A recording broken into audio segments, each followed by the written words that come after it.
whether you can see me, not. I got driving thought. So first, I'm gonna talk about that situation that go on. There's two situations that happen, but first I want to give a little backstory. All right.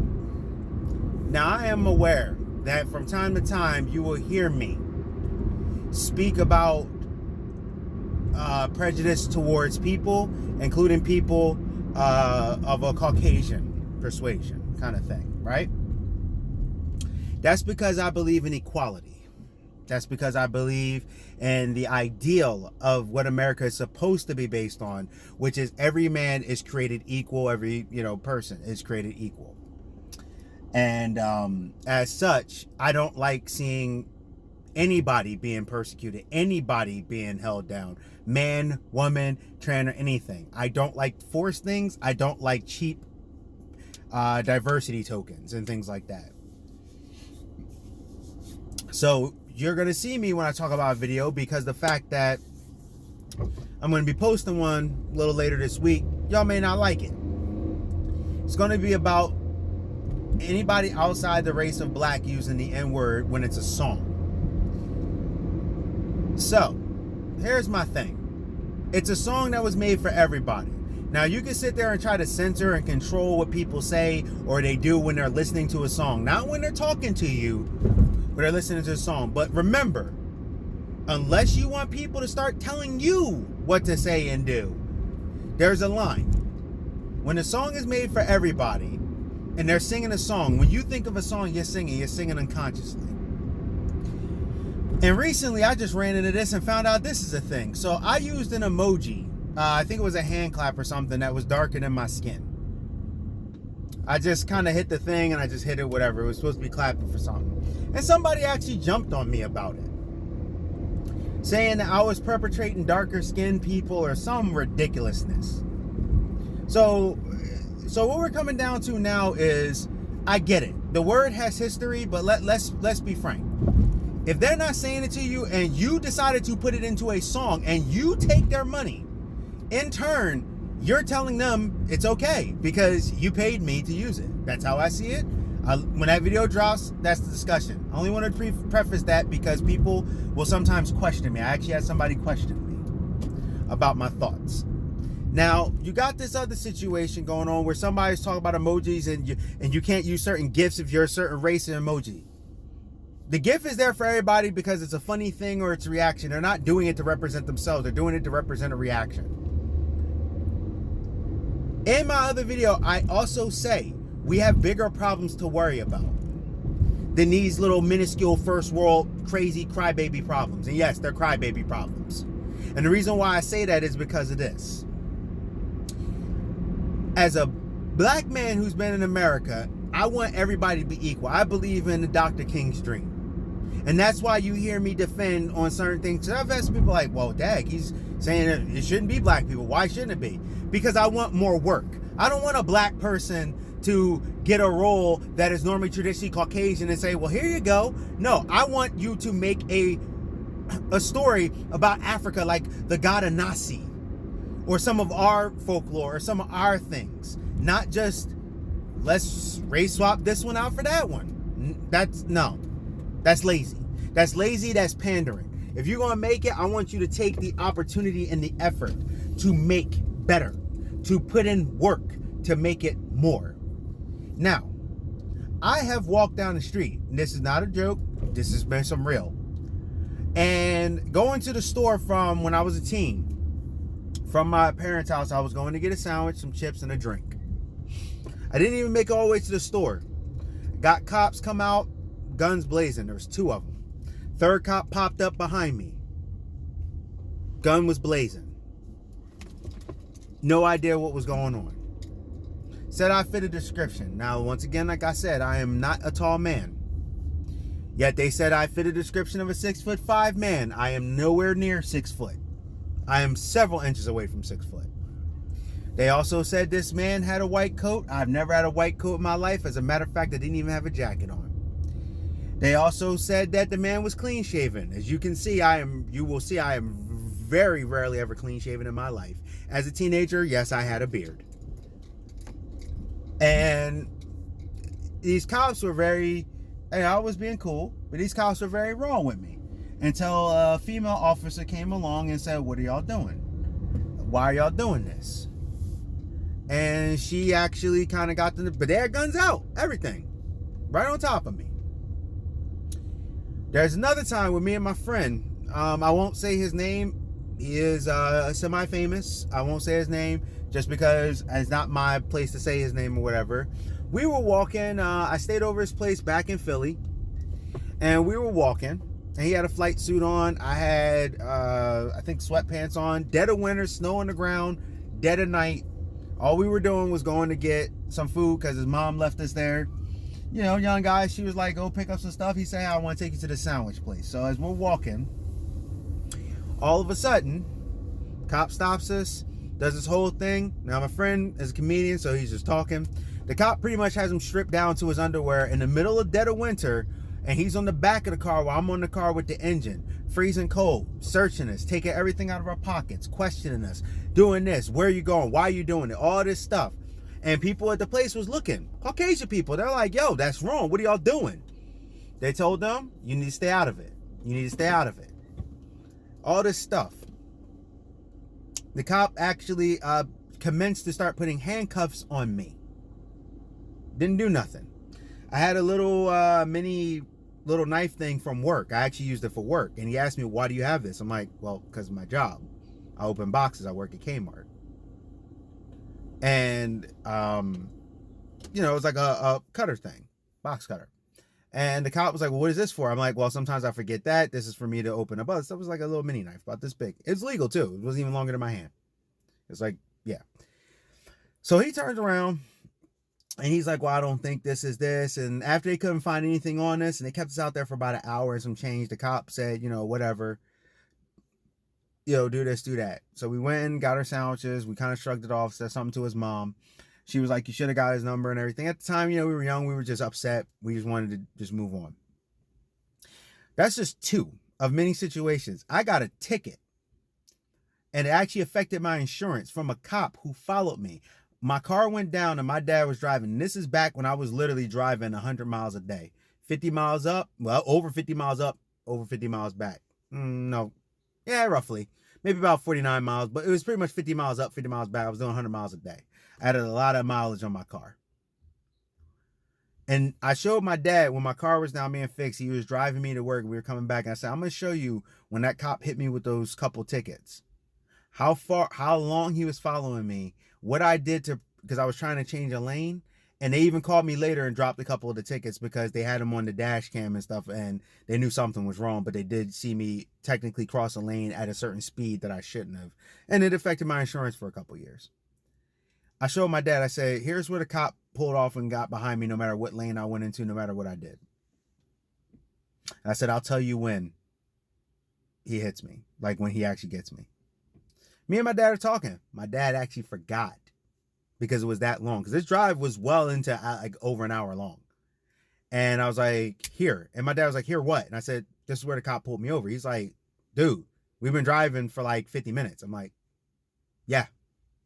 Cop followed me that long, no matter what lane I went in. Now, I had a friend who didn't understand when he was like, well, you shouldn't have been switching lanes. I was like, well, I switched lanes because I'm allowed to switch lanes. I didn't do nothing illegal.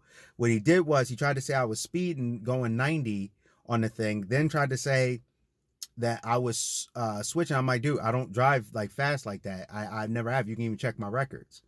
And then tried to say, and so he gave me like a motion violation or whatever. But he followed me. Now, just so I can say this too, that cop was not white. He was Asian. And there's a reason why I'm bringing this up. So now we go to this video where we clearly see two different situations. Now I'm being very calm, but we see a man and we see this cop got his knee on his neck, hands in his pockets, relaxing, putting as much weight as he wants to on a man's neck. The video is over 10 minutes long.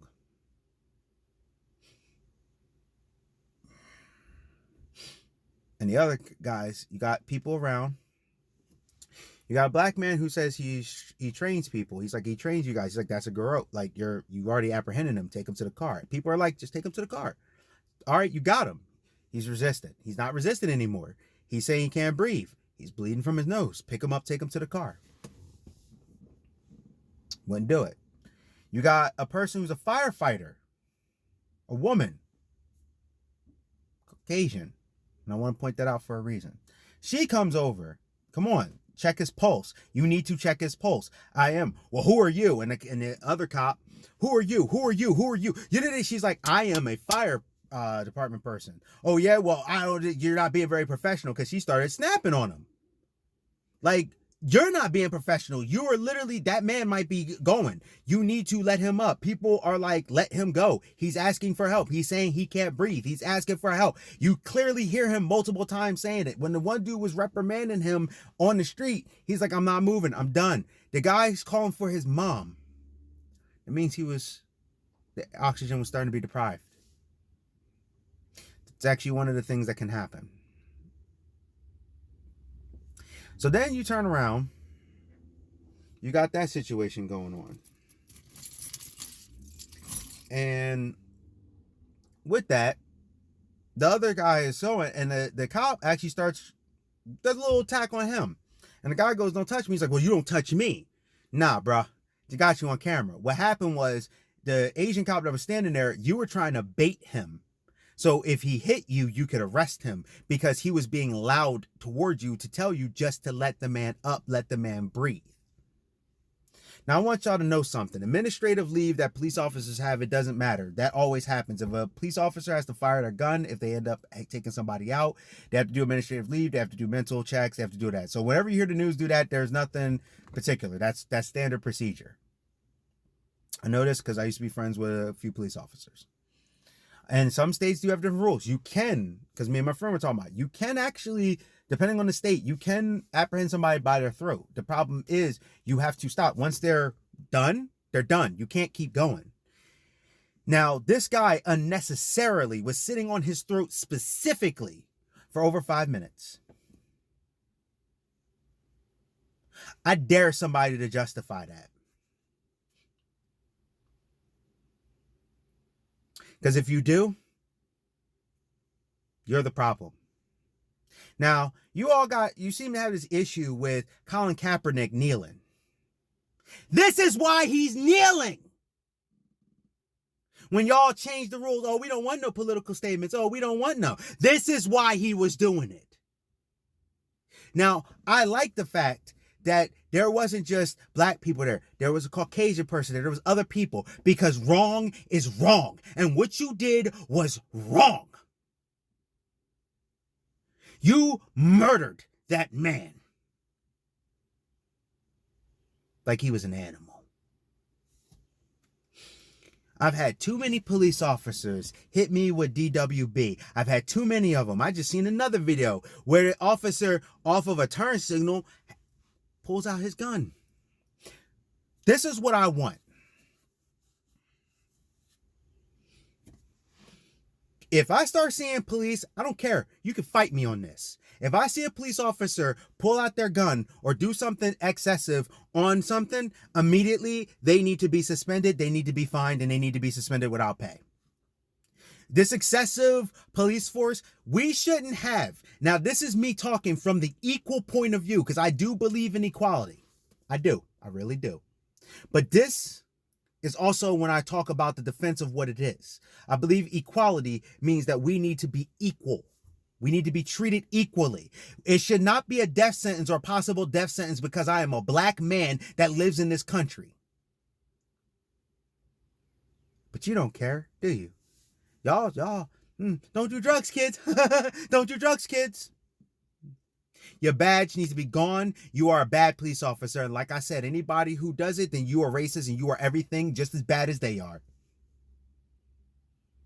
And if I catch you doing it, I'll call you out on it. And I'm being very calm right now. I'm very angry. This needs to stop. You can investigate them. I don't care. That was wrong. What that cop did to the guy in the car, I've had that happen. I've been a passenger with my friend who was Caucasian. They stopped him, and you know who all the questions went to? Me. Not my friend, me. Where you going? What you doing? Let me see your license. I'm like, why do you need to see my license? Why do you need to see my ID? I'm a passenger. Why can't you cooperate? No. When police do that, and I think from now on, I'm going to try to remember that when a cop and me have an interaction, that I need to start recording. Because these police officers, the body cams in these situations keep being turned off and things keep getting changed. And I think that needs to stop. I don't want to hear nobody else talk about Colin Kaepernick kneeling. No more about how it's negative or what Beyonce did or anything. No more. You have lost that privilege to talk about that in a negative light. You know why? Because the reason why it's happening is because of that. I don't care if you don't want to mess with. I don't care. And lastly, the woman who's right now on administrative leave at her job, who's a vice president, who specifically told that man in the park when he asked her to leash her dog and came and said, I'm going to call the police on them and say that you are threatening me.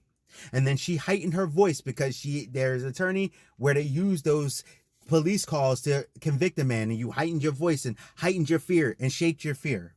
You know what? 45th and all of them, this is how I want this to happen. From now on, if somebody does a false call like that, I don't want them to just lose their job. They need to get a $10,000 fine. You're wasting the police time. You're wasting the people's time. You're wasting everybody's time. You do something like that. Oh, I'm going to tell, or I'm going to do this, or I'm going to do that. And you get called. No, I want you to get a $10,000 fine. Automatically. $10,000. How about that? I bet you those calls will stop. I bet you every time a black man walks down the street, you want to think twice before you make that fake phone call, huh? No more. No more killing black people, police. No more, matter of fact, no more killing people unlawfully. Because it wasn't just the Caucasian guy, it was his boy. Because a lot of times the police cannot call out another police officer, because if they do, they get blacklisted. There's a gang mentality, and that needs to stop. I don't care. The police need to stop with that gang mentality. You need to serve and protect us. Us. We pay your taxes. We pay for you. You serve and protect us, not each other. You do not support committing murder. You do not support crime.